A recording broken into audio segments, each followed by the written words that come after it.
guys, we're going to be installing the Slimline Perch mount turn signals and DRL lights, and this will be a pretty simple, straightforward install. So let's go ahead and get started. First thing you need to do is pull off this fairing. Very easy, it just has pressure fittings, so all you need to do is pull it straight out.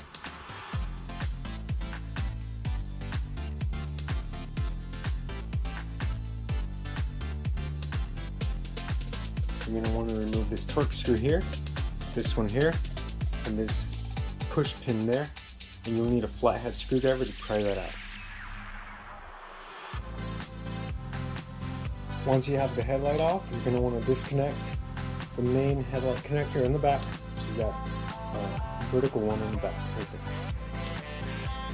With your headlight removed, you're going to want to access this connector here, yours will be a different color, and this connector back here.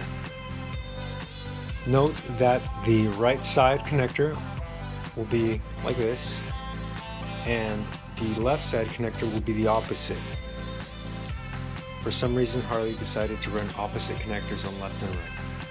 That's what you'll be plugging into.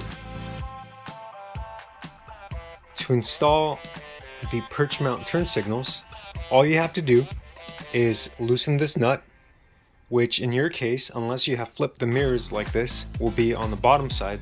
So you just loosen it, slip the turn signal bracket into the mirror, and then tighten it down. Run your wire along the bar, zip tie it, and you'll reach the back behind the headlight, and you're going to want to plug into all your original turn signal connections, and you should be good. Now, depending on what setup you run, your harness may look different, but you will still have the plug and play connectors. With all of your connections made, you can go ahead and test the lights. So go ahead and hit your on button. Alrighty, and they're both working. Test your turns. Test the other one, and you're good. Turn it off. Make sure they flash. Oh, there we go. And then go ahead and reinstall the headlight in the reverse order of how you removed it.